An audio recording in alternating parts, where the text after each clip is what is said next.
E agora nós vamos apresentar o nosso corte, essa belezura. Fala assim, belezura, porque você sabe aquele corte lindo, aquele corte que simplesmente é um dos cortes assim que eu acho que agrada a todos os públicos. Ele agrada tanto o público que gosta da carne bem passada, uma carne mal passada, uma carne com osso, uma carne com gordura e uma carne com suculência. É os Flintstones. Os Flintstones é uma carne sensacional. Eu vou explicar um pouquinho desse corte para quem não sabe o que é um Flintstones. O Flintstones é o contrafilé com osso e a parte gorda do contrafilé, né? Ele chama esse corte, mas olha como ele é lindo. Esse corte, ele faz parte das raças britânicas, que é do Angus, o Devon e o Hereford.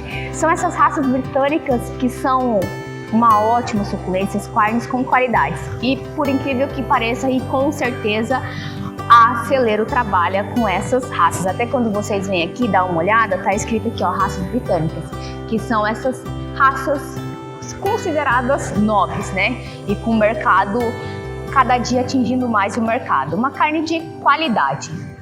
Elas são assim, elas variam de 5 centímetros a mais, né? Você vê a espessura dela, não é aquela carne fininha, é uma carne um pouco mais alta. E, Gabriele, como que eu devo preparar essa carne? Essa carne, ela deve ser em fogo médio a fogo alto, porque você precisa fazer o cozimento, né, dela de um todo. Então, o ideal é a gente colocar ela, mas assim, vai da sua preferência, né? Ah, eu quero fazer de tal forma, eu quero... Não, você decide, mas no meu ver, e nos estudos que eu vi, muitos churrasqueiros fazendo, eles também têm essa tradição de fazer ela num fogo um pouco mais alto, e ela é indicada para ser na parrilha, em espetos também, mas o mais indicado na parrilha, que ela fica, ó, top. Então vamos que eu vou mostrar para vocês como faz no fogo. E para fazer essa junção maravilhosa, para mim fazer um tratamento para você talvez apresentar na sua casa, eu vou fazer os legumes sauté. Batatas, vou usar um tomatinho, né, cereja no talinho, cebolas roxas, e para dar um diferencial e um toque gourmetizado, eu vou colocar uma carambola verde, tá?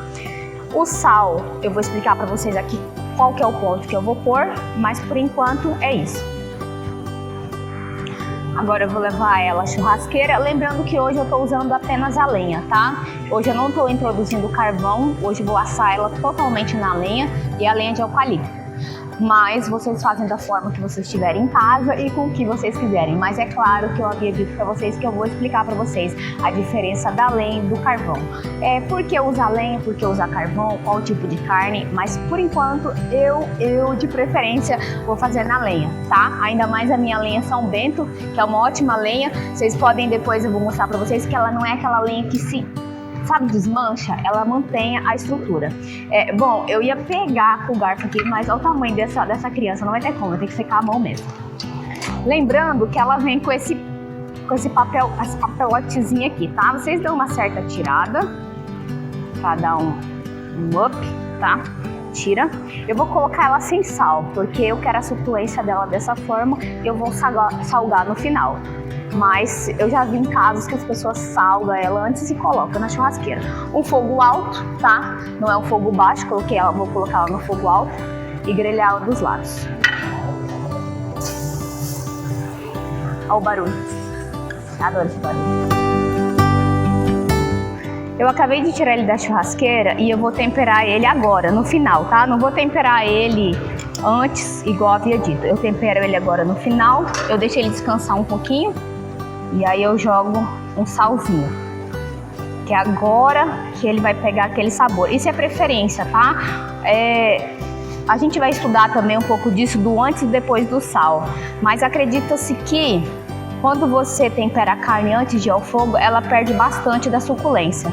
Então esse é um dos cortes que é mais usado o sal no final, tá? Mas isso vai, né, da sua preferência e como você aprendeu o churrasco. Nós estamos apresentando para vocês como que agora é feito. Então agora o meu Flintstone já tá pronto. Olha que criancinha bonita! Lindo, né? É um corte lindo. É um corte que tem gordura, osso, tudo aquilo que traz sabor, né? Esse corte tem.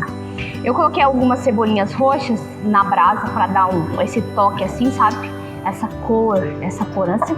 Eu vou fazer com legumes sauté, esses vai ser os acompanhamentos. Então eu vou montar um prato, vou colocar ele como sendo o grande mestre desse prato. E vou fazer os legumes sauté com algumas ervazinhas que eu tenho, especiarias, que eu adoro.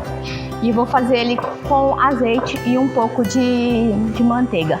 Mas aí depois eu faço tudo certinho, tá? Não fique preocupado como que vai ocorrer esse processo. Vou dar uma confitada nesses nossos tomatezinhos para dar aquela cara maravilhosa, tá bom?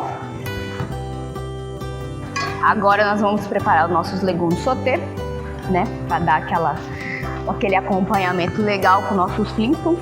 Eu vou colocar um pouco de manteiga e um pouco de azeite.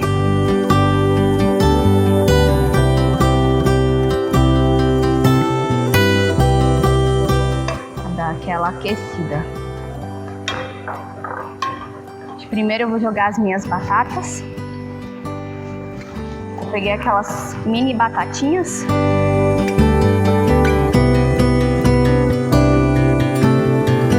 Vou colocar um pouquinho de orégano fresco, sal, pimenta do reino, coloca, né, sua preferência, quer pimenta do reino, quer pimenta branca, aí você escolhe o tempero que você coloca, tá? Junto com as minhas batatinhas, eu vou colocar as minhas cebolas que eu levei à churrasqueira, para dar aquele toque, né? E aí, ó, a gente vai salteando. Por que se fala legume sauté? É por causa dessa simples salteada. Então você tem que inclinar e jogar. E ó, vou deixar ele dar uma leve aquecida.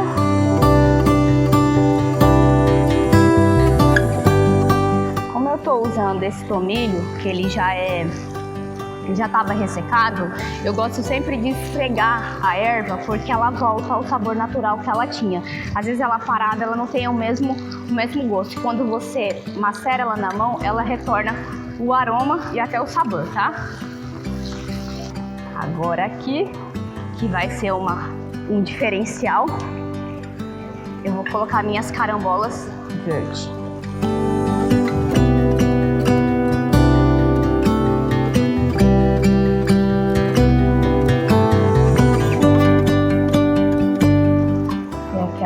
Salteada, vou depositar ele no prato, olha que lindo.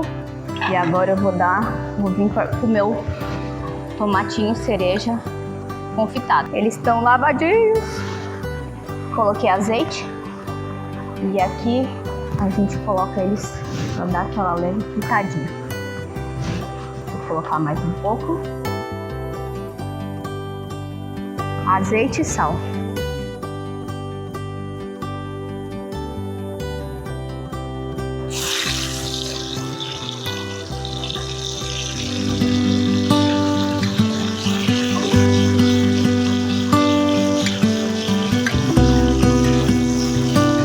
Abafado é só para você conseguir dar aquele cozimento, ele só não ficar fritando. Ele cozinha levemente e não perde a textura. A gente não quer que esse tomate perca a textura, até para a apresentação que a gente quer colocar ele no prato, tá? Então a gente dá aquela abafada que ele vai dar uma leve cozida.